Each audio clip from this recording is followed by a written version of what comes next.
अगली खबर राजस्थान के राजसमंद से आ रही, जहां महिला आरक्षण विधेयक को लेकर जिले की राजनीति गर्मा गई है। भाजपा के विरोध प्रदर्शन के बीच कांग्रेस के पलटवार करते हुए भाजपा पर गंभीर आरोप लगाए हैं।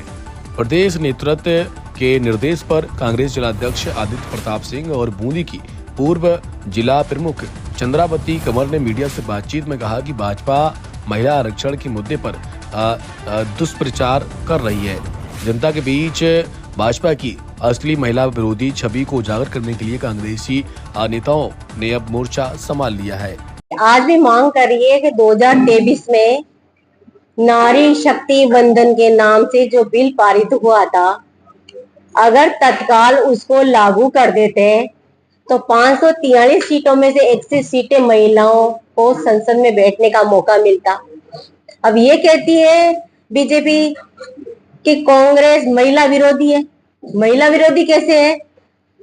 पंचायत राज और नगर परिषद में 33% आरक्षण देकर उन्होंने प्रधान, प्रमुख, जिला प्रमुख, सभापति बनाया और बाद में 50% आरक्षण हुआ तो कांग्रेस ने किया है ना।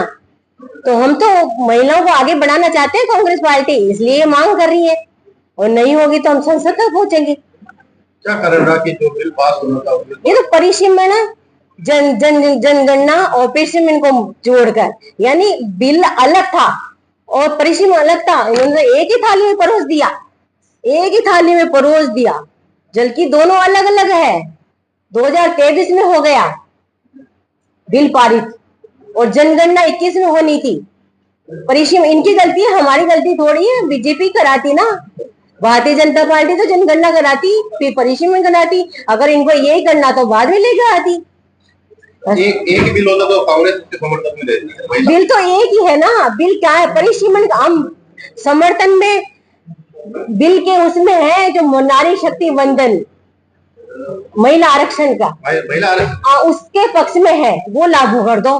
परिसीमन में भी हो जाएगा। जब जनगणना जाति जनगणना होगी, जाति जनगणना ओबीसी को भी लागू होगा, तब परिसीमन हो जाएगा और सब समाज को टिकट मिल जाएगी। आज जो ये है कि जो आप सबको वाकिफ है किस तरीके से भारतीय जनता पार्टी अपना दो रूप करके चल रही है।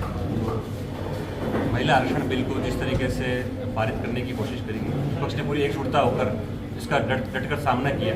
भारतीय जनता पार्टी जो मेन मुद्दे होते हैं उससे कैसे पूरे भारत में जो पब्लिक का जो मुद्दा है वो कैसे भटकाया जाए, कोई ना कोई एक्टिविटी करके उसको भटकाने का प्रयास करता है। यह बिल उसी षड्यंत्र का एक पार्ट था जो आज जो महंगाई की जो दौर से पूरा भारत जो गुजर रहा है, किस तरीके से लोग इस सरकार की विफलता को देख रहे हैं, कैसे डाइल्यूट हो गए। तो महिला आरक्षण बिल को ये लाकर इन लोगों ने ये माइंड डाइल्यूट करने का प्रयास किया। जब 2023 के अंदर महिला आरक्षण बिल पास हो चुका था, उसी पे आगे बढ़ना चाहिए था। इन्होंने वापस 2026 के अंदर नया प्रावधान लाकर नया काम करना शुरू कर दिया। तो ये भारतीय जनता पार्टी का छल है और कोई महिला के हित में नहीं करती है। इनको पहले से पता था कि ये बिल पास नहीं होगा। 10 मिनट में आप देखा होगा संसद के अंदर पेम्पलेट लेके पहुंच गए। मैं तो ये नहीं मानता कि 10 मिनट में आप पेम्पलेट बनकर और पहुंच जाओगे और विरोध करने लग जाए गेट पे खड़े होकर। तो ये भारतीय जनता पार्टी का समझा हुआ, जानबूझकर किया हुआ षड्यंत्र था। अभी राजसमंद के अंदर कांग्रेस की जो पहली बार ऐसा एक प्रेस कॉन्फ्रेंस होती है जिसमें महिलाएं आती हैं, कहीं ना कहीं महिलाओं को कमज़ोर भी देखा जाता है। जिस तरह संगठन में कमी थी, तो कहीं ना कहीं संगठन को बढ़ाने के लिए आप महिलाओं के लिए भी अथक प्रयास करेंगे। आप देख रहे होंगे कि अभी हम लोगों ने जिला अध्यक्ष भी महिला का बनाया, ब्लॉक अध्यक्ष भी बनाए, नगर अध्यक्ष भी बनाए। तो हम महिलाओं को आगे बढ़ाने का काम कांग्रेस हर बार करती है। जब आशा जी को चेयरमैन भी बनी, आप तो देख रहे हैं कि महिलाओं को अगर किसी ने आगे बढ़ाया तो कांग्रेस ने बढ़ाया। और राजसमंद के अंदर विशेष तौर पर जब गिरिजा जी व्यास जैसी कद्दावर नेता मेवाड़ की उदयपुर राजसमंद लोकसभा की सांसद रही हुई है, मंत्री रही हुई है, तो हर महिला एक प्रेरणा है कांग्रेस के लिए। और महिलाओं को आगे बढ़ाकर इस क्षेत्र के अंदर महिलाओं की ताकत बढ़ाने का काम करेगी कांग्रेस। जैसा आपने कहा कि बीजेपी को पहले ही पता था कि बिल पास नहीं होगा, 10 मिनट वो पेम्पलेट ले गए, लेकिन उसके बावजूद जिस तरीके से अटैकिंग शैली से बीजेपी आपको अपोज कर रही है, तो क्या कांग्रेस भी प्रत्युत्तर में उसी लेवल पर अपोजिशन में आके उतनी आक्रामक शैली से उसका विरोध करेगी? बीजेपी मर चुकी है, बीजेपी की हालत खराब है, खस्ता है, इसलिए वो पत्थर मारने की कोशिश कर रही है कि पत्थर मारूं, कुछ ना कुछ करता रहूं। जिस तरीके से देश का बंटा डाल बिठा दिया है इन्होंने, इस देश की हालत ख़राब कर दी है। इस देश को पुराना अंग्रेजों से आज़ाद कराने वाले कांग्रेस में बड़ा रोल था। आज ये वापस अंग्रेजों के गुलाम बनाने पे मजबूर कर रही है। कोई अटैकिंग नहीं कर रही है, ये अटैकिंग तो कांग्रेस करेगी।